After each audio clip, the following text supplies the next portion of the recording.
Okay, so welcome to investigating Le Chatelier's principle using a graph. So I have provided a blank for this note underneath the Tuesday, April 7th submodule. If we were in class, I actually would have printed this off and given it to you. So if you haven't printed the worksheet and you want to go back and do that now, you can. I did leave it in color. I think it can help a little bit. So even if you don't have a color printer, if you did print it off, if you want to take a second and color code your lines so that it's a little bit easier to see what's changing. Really what we're going to do is answer the questions 1 to 6. So I didn't leave a lot of room between them so that you can write underneath. So if you didn't print the note off, really you could write it on your own line paper. It really doesn't matter. Okay. So this is a graph. I like this lesson because if you had difficulty sort of visualizing what was happening with Le Chatelier's principle, this might actually help to, again, give you kind of a visual of what's going on. So this is a concentration time graph. So the kind of graph that we have seen before in the last unit and the very first day. So the first question says how much time is required for the system to reach equilibrium initially. So when you have a graph, I'm going to use the short form for equilibrium, EQ apostrophe M. Equilibrium is shown where the lines level out.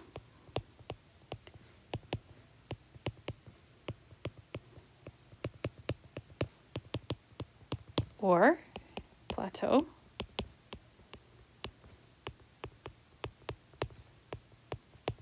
Okay, so you can see initially, like at time 0, we have the CO and the Cl2 concentration very high, which makes sense. They're reactants. That's normally what we would see. You put reactants in, you get products out.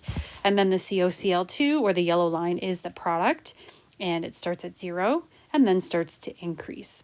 Okay, so that's normally what you would see. The rate of the forward reaction is, generally speaking, usually favored first.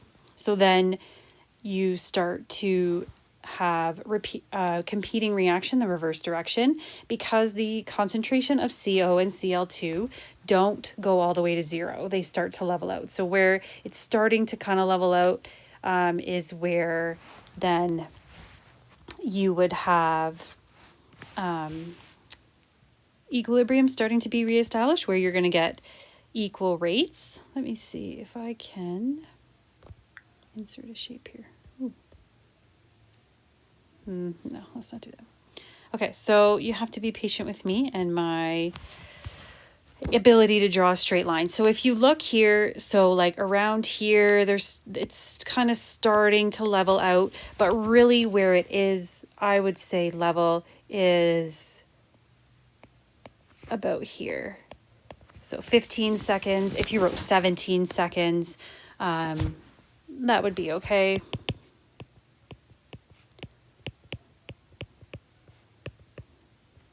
And in order for equilibrium to be established, the rate of forward and reverse direction have to be occurring at the same rate. So that means that both or all the lines would have to be plateaued. They don't have to be the same because changes are still occurring, but they can't, one of them can't be increasing and the other one's plateauing. That's not equilibrium. Okay, so you want them all to be equilibrium. Number 2 says, what are the 3 possible stresses? So I added this question in just to be review. So we did temperature. And when you increase the temperature, the system shifts to consume the added heat, or shifts away from the heat, sometimes people will say. If you decrease the temperature, it shifts to produce more heat.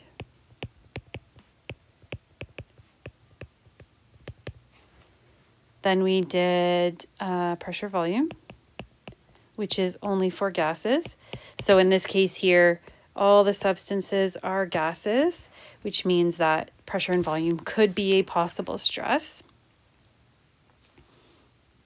So I'll do the same order. If you increase the volume, pressure goes together. In the lesson, I said, the 7.3 lesson, I liked thinking about the volume, because if you increase the volume, then you need to make more moles.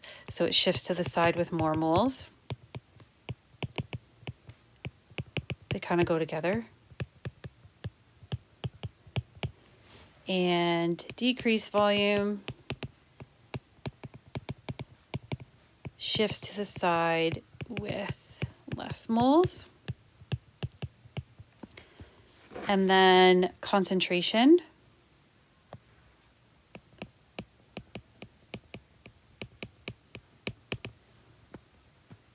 If you increase the concentration of something, so whether it's the product or reactant, then again, you just look at where it was and think about the shift. So if you increase the concentration, whether it's a product or reactant, it has to shift to consume it. And then a decrease in concentration, it has to shift to make more. Okay, so that's just in general, number 2. Okay, so now we're going to do what's happening at 20 seconds, what's happening at 30 seconds, and what's happening at 45 seconds. So you can clearly see 20 seconds, 35 seconds, and 45 seconds, the lines are no longer straight. So then that means that the concentration is changing. If you remember from the first day, one of the conditions of equilibrium was that concentration was constant. So if concentration is changing, that means that the system is not at equilibrium. It has been stressed. So what we're going to do, we're going to look at the overall shape in the graph. So if you look at 20 seconds, you can see this peak here. Versus if you just look at 35 seconds quickly for a second, you can see that all the lines are gradually changing. There is no sharp peak. And then again, at 45 seconds, there's this huge peak. Okay, so and again, we're just doing qualitative still. When we get to 7.5, that'll be the quantitative, where we'll do the math for this and look at exactly what the concentration is. But for now, we're just going to continue with increase or decrease. We're not worried about how much is it increasing or how much is it decreasing yet. We'll do that later. So here we have, you can see in the graph at 20 seconds that we have a sharp change.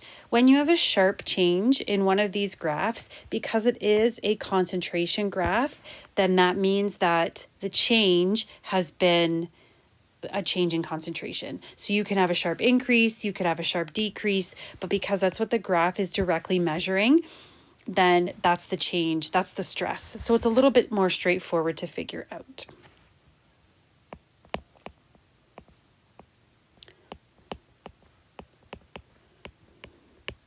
So what I'm going to do what the stress is, what the shift is, and what the result is. But depending on what the graph shows, then I kind of have to do one or the other. So here at 20 seconds, the stress here, this is increase in CO. Okay, so I have to move up. I'm going to write that down here. Oh, maybe I can there's the graph down there. Okay, so we have at 20 seconds, we have the stress, we'll do the stress first and the shift second. So we have an increase in the concentration of CO. So even if we didn't have a graph, then you would say, okay, if you increase the concentration of CO, that means whenever you increase the concentration of something, you have to sorry, I did that wrong. Shift. When you increase the concentration of something, you have to shift to consume it. So it system has to consume added CO. So if it shifts to consume the added CO, that means that here's the CO as a reactant. So a shift towards the products is going to consume CO. How else could you think of that? Well, if you have an increase in CO, so an increase over here, then you need to increase the other side in order to balance it out. You can think of it that way. You can look at the reaction itself. So if you are favoring the forward direction or the right hand side, there is no CO on that side. So that means you're not producing any in that direction. But most people are either good with increase the CO, so it has to shift to consume it, or they like the balance way. We're going to shift to the right to make more CO, Cl2 in order to balance out the increase on the other side, which is totally fine. Okay, so then the shift then is to the right or forward. Okay, so if you're shifting to the right or forward, what we should see, or the result. Okay, so if you shift to the right, that means that you're going to, in order to consume the CO, so you can see in the graph, we have the spike and then it gradually decreases. Okay, so the concentration of CO gradually decreases.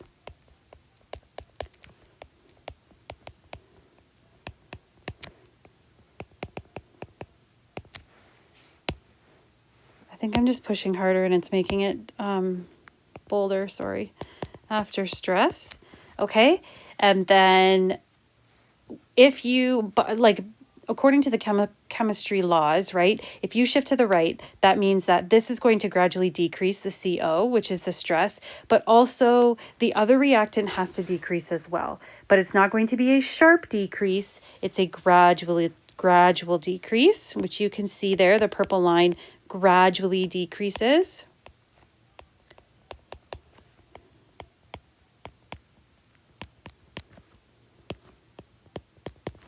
And then what you should see is if it shifts to the right, then the product line, so in my case here, it's yellow, the product line, or the COCl2, should gradually increase, which it does.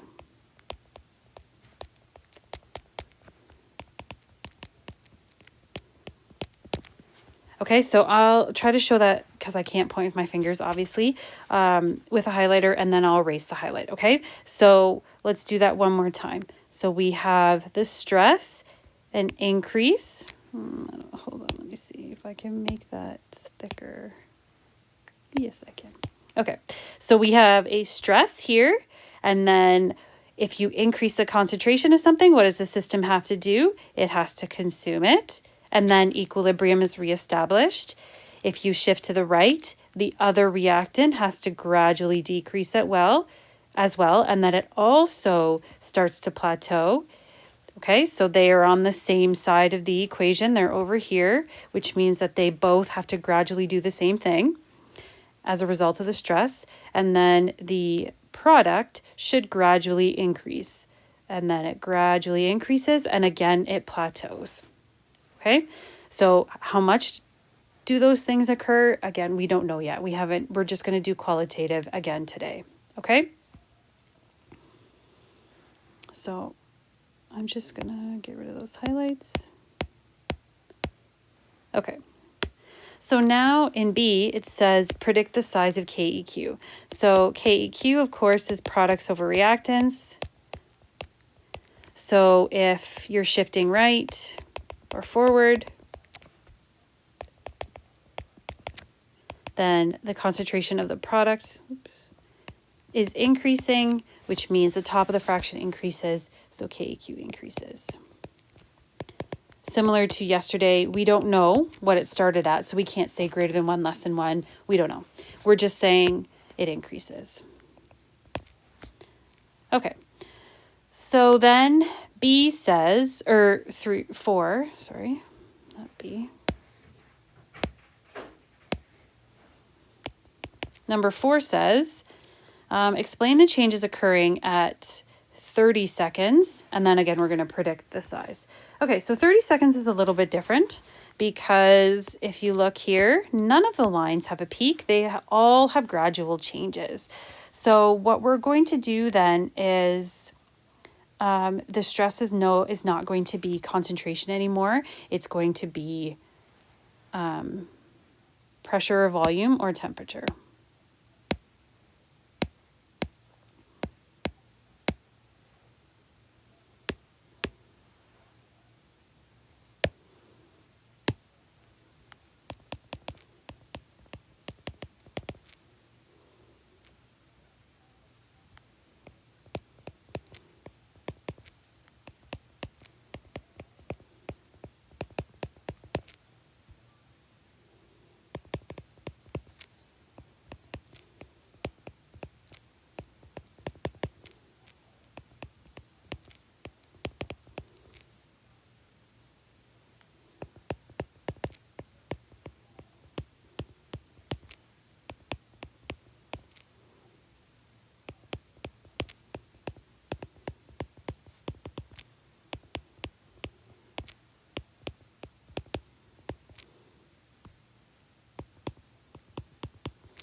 Okay, so we're going to decide the shift first. So here we have these 3 lines. So we're going to do the shift. Okay, so we have both reactant lines.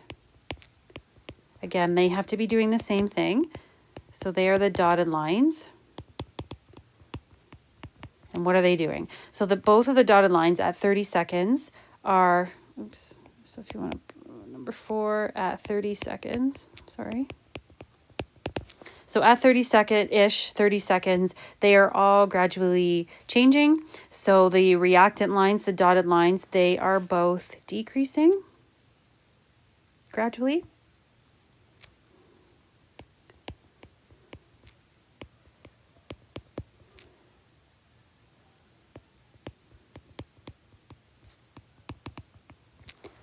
By default, that means that the product line has to be increasing. But let's check. Oh, yes, the yellow line is decreasing, the solid line.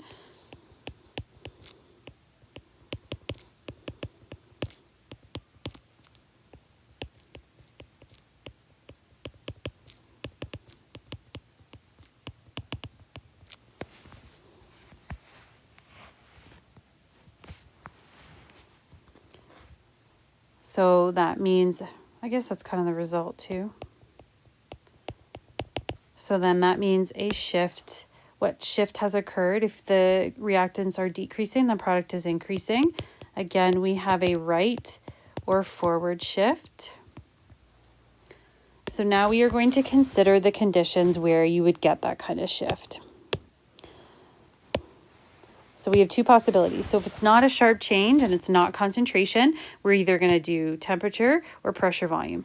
So we have no idea which one it is. So you have to consider both. So if we were going to have like a real formal long test or quiz, it would say discuss both options or discuss 2 possible changes that could be occurring or choose one of the possible changes.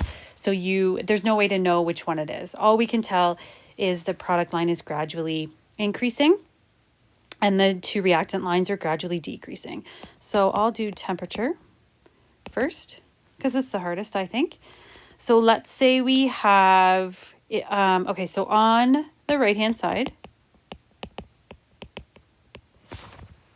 there is the energy, the 10 kilojoules.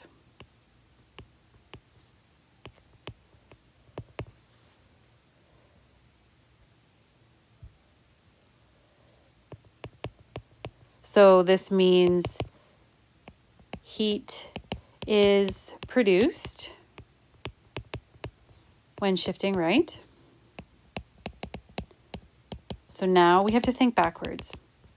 So if heat is produced when shifting right, and that's what we're doing, we are shifting to the right, then that means that the opposite must have been the stress.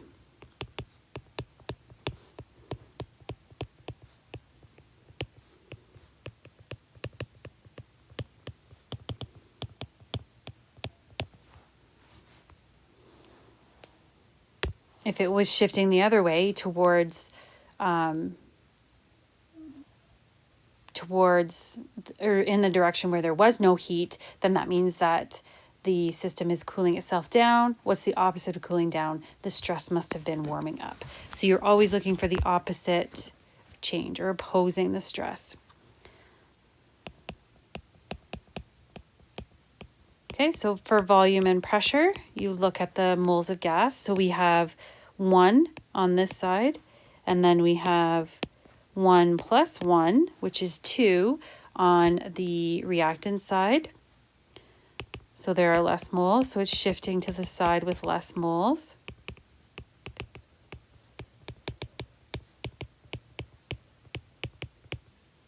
Which means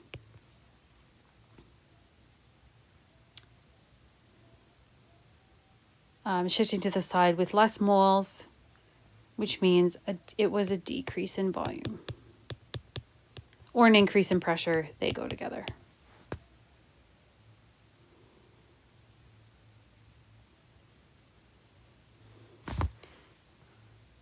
And then for part B, we still have a KEQ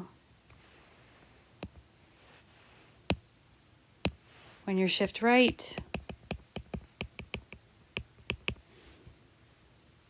That means the product concentration is increasing and therefore KEQ increases.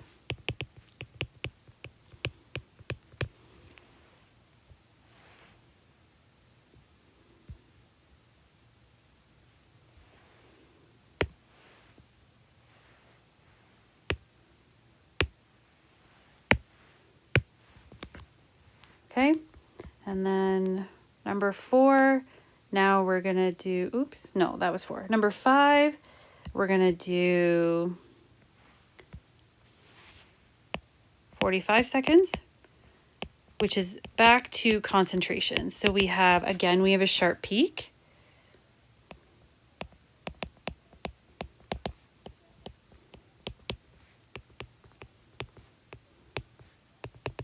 This time it was in the COCl2 concentration. It was increased.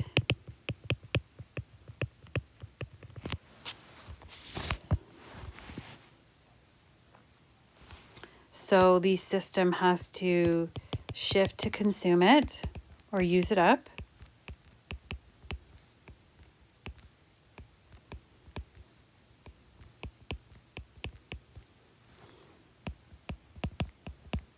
Which means this time now we've got to shift left or reverse, because again, you can think of it like to consume it, you go left, which means you're not producing any CO or Cl2, or sorry, you're not producing any COCl2, you're going to produce CO and Cl2.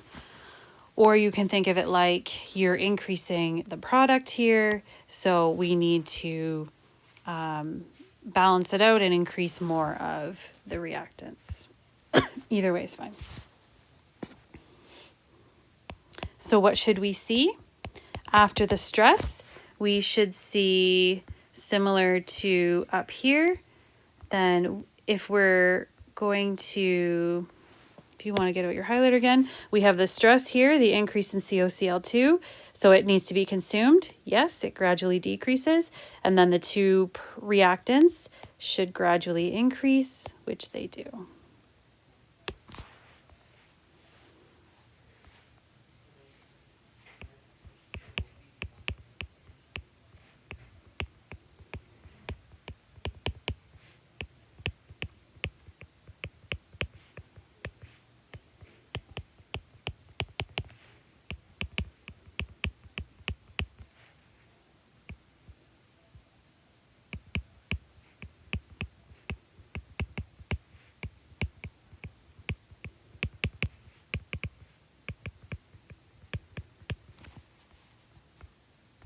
Just check.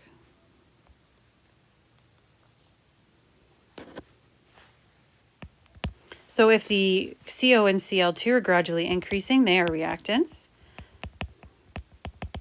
So now we are increasing the concentration of the reactants, which is now the bottom of the fraction. So our KEQ is going to get smaller right after the shift. Okay. Number 6 says, sorry, I need to read it. What difference in the graph would you have noticed if a catalyst had been present? A catalyst is not a stress.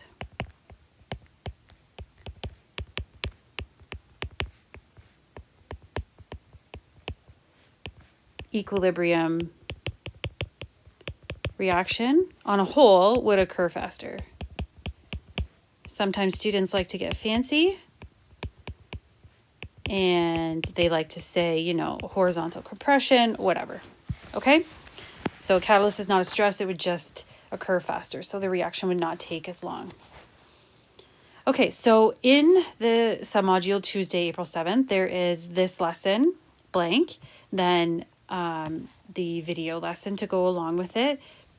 And then also there's a worksheet that sort of goes through everything we've done so far, and then the solutions. And then there are textbook questions that pertain particularly to a graph. So there are Le Chatelier questions that don't, for 7.3's lesson, that don't have a graph in them, and then the ones from today do have a graph in them. So take a look at those and try all of those. The next thing that I'm going to put up is a Haber process assignment. So, you know, that's a little bit interesting, but it has to do with, basically it's an application of Le Chatelier's